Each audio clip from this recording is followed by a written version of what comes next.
Hey YouTube, this is doing an update video for the UTG quad rail. I've already done a review video on it, and I realized when I did the first one, I did kind of hasty and didn't give it enough get enough talking points on it. I just kind of slammed it right out of the gate, and a couple of people commented on that and said that I didn't give enough points on why I think it sucks or whatever. Anyway, so I'm gonna do just like we're gonna do a do-over. Okay, this is a do-over. UTG quad rail, fairly inexpensive, like around $100. I don't know. I can't. I bought mine back in 2007, so I mean, what I paid for it's not the going right now. This is on a IO incorporated AK-47. Nothing on here is original.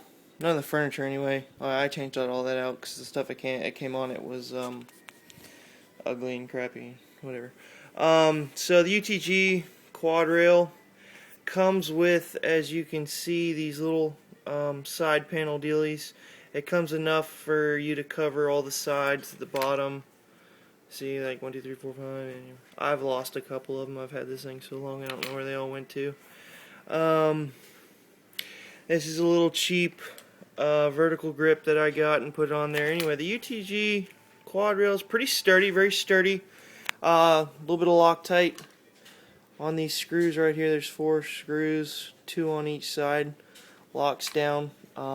Very sturdy. I've never had any issues with it coming loose or any of that.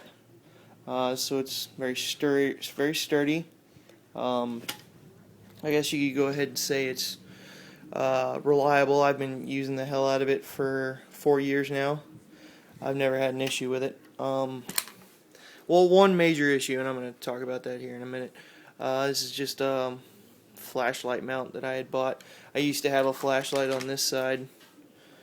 I took it off because for the type of shooting I was doing, I didn't need it. But you know, if I have to change it, then I could put that back on there relatively quick with a screwdriver or an Allen wrench. So like I was saying, my major issue with the UTG quad rail is heat buildup. As we all know, AK-47s build up a lot of heat right here in between the rear trunnion and the gas block. Okay, there's a lot of heat that builds up right here, mainly because that's where your round's coming out. Your round is firing. There's no heat shield on this quad rail, so you pretty much have to have this vertical grip if you're shooting a lot rapidly, like I do. I shoot a lot of 4-shot groups consecutive. I do a lot of multi-threat target shooting, stuff like that. Quick reaction shooting. So I'm shooting a lot of rounds quickly, and my heat is building up a lot. And I had this off last time I went to the range, and I had tried with just these grips, and the heat buildup was so bad that I had to put it down. I had to put my weapon down, and I couldn't touch it there for a while. I had to let it cool off. So I put the vertical grip back on there for the next time I go out, so when that heat buildup does occur, I can switch my grip from this to down here when that heat gets so bad. Okay. Other than the heat, no real problems. If you're gonna mount any kind of optics on the top here, it's gonna affect your cheek weld on the stock, because AK stocks run a little skinny, and the AK stock was designed for you to look down the iron sights. Also, there's another issue. No, thanks for reminding me. With the UTG quad rail, when you look down these sights, you get a little obstruction because some AK sights, you have the canted front sight or whatever. I got mine fixed, but these rails right along here, they come up in your view when you're looking down the iron sights. Not a huge deal. Just a note, if you're thinking about getting it. Also, like I was saying about the red dots, holographs.